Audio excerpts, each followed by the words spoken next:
Hi, I'm Sonja, and I help people take their power back. If you are interested in one-on-one coaching, the link is in the description at my Ko-Fi shop. And if you have yet to prove to yourself that your thoughts create your reality, the link to create your manifestation lifestyle, which is a course I put here on YouTube, is in the description as well. Today, I want to talk about how you never know how things are going to happen and what you should be doing in the present moment to get your manifestation. I was reading this book, the book that my friend Kimberly just published not too long ago, Auto-Shitism. This is her system that she has created that is her take on manifestation and energy work and how the two go together. She does not know that I'm doing this, so I am not getting paid to share her book. But if you're curious, I will put Kimberly's YouTube stuff in the description, and you can buy this on Amazon. So I was reading this book, and this paragraph just like jumped out at me, and I was like, yeah, that's a very good description of what you need to be doing in order to get your manifestation. How do you show up to be the person to get your manifestation? If you're doing the inner work, if you are changing your thoughts, what do you do? And this is what Kimberly wrote. What does set it down mean? Well, if I want clarity and I've been busy pushing or forcing myself to try and figure it out, you know, the how to make it happen monster we all unleash from time to time. I literally set it down and walk away. Go do something else. You won't gain clarity by sheer force or will. Sometimes not all the pieces and parts have fallen into place, so you just have to go live. Be patient. Be present in your life as the magic is done behind the scenes. In case I didn't mention it anywhere in this book, you do not have to figure out how it is going to happen or show up. Instead, just be curious and excited. That is such a good way of putting it. Number one, when you are thinking about how it is going to happen, you are not telling your brain that it is already done. Your experience is based off of what you are assuming is true in the moment. So you're trying to create something and you're being wishy-washy about it. That's a form of wavering. If you saw my video that I just did on wavering, figuring out how it's going to happen is a form of wavering. You do not know how it is going to happen. Your job is to assume that it is. Your job is to assume it's already done or that it's going to happen any minute now. When I, in the past, would do things, I was the person that was like, I'm going to do it. I'm going to do it. Doesn't matter what it takes. It's going to work out. I'm going to make it work. And shit didn't really go that well. It was doing what Kimberly talks about and getting to the point where it's like, this isn't working. I need to stop and walk away. That things start to change very, very quickly. When you are trying to force something to come in, trying to figure something out, you are coming from your little bit of consciousness. You are not allowing the ideas and the inspirations and the opportunities to come in. You are keeping yourself in this little itty bitty tiny box. I'll give you an example. I thought about this the other day and I'm like, man, if I would have known now or known then what I know now, this situation would have been completely different. So this is something that happened to me before I even knew manifestation was a thing. I had no fucking clue.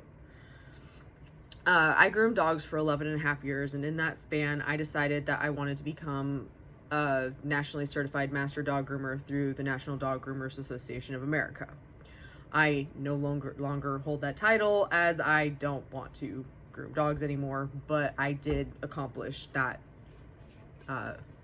title, status, whatever. I did reach that. I was an NCMG for a few years.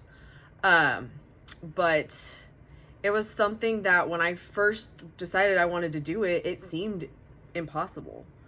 NDGA does not test people anywhere near where I live. I did not have dogs to practice on. I didn't have dogs to use for certification. So the certification is both written and then you have to groom dogs. I had to have 4 dogs. Yeah, 4 dogs. And I didn't have any. I didn't have a dog that I could use for certification.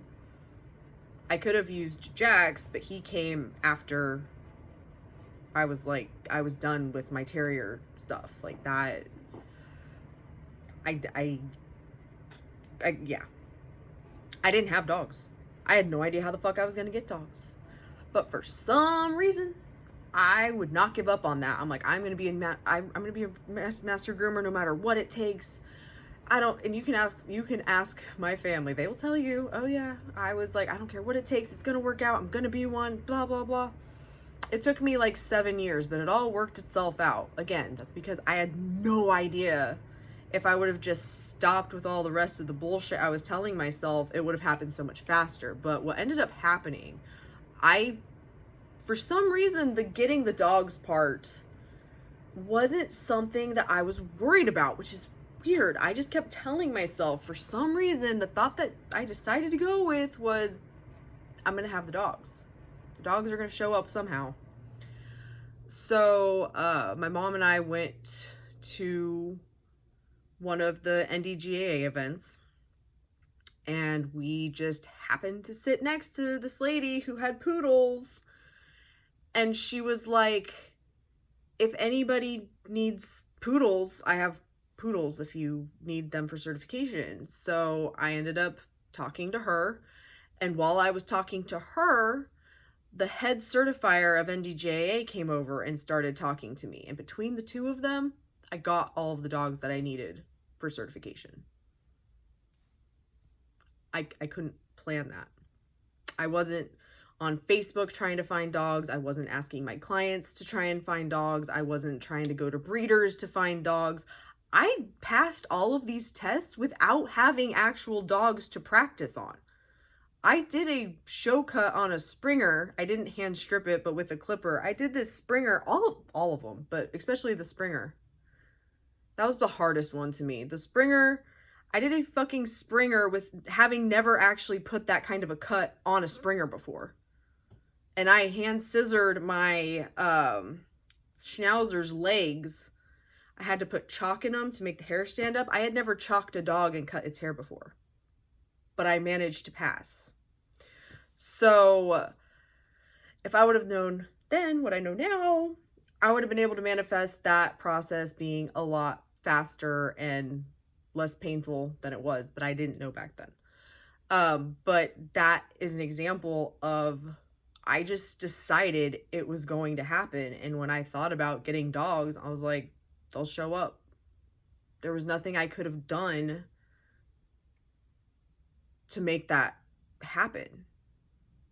And if I would have been forcing it, instead of just being like, I don't know where to even start, I'm not even going to try, who knows how it would have unfolded. But I got exactly what I wanted because I was willing to trust that it was going to happen.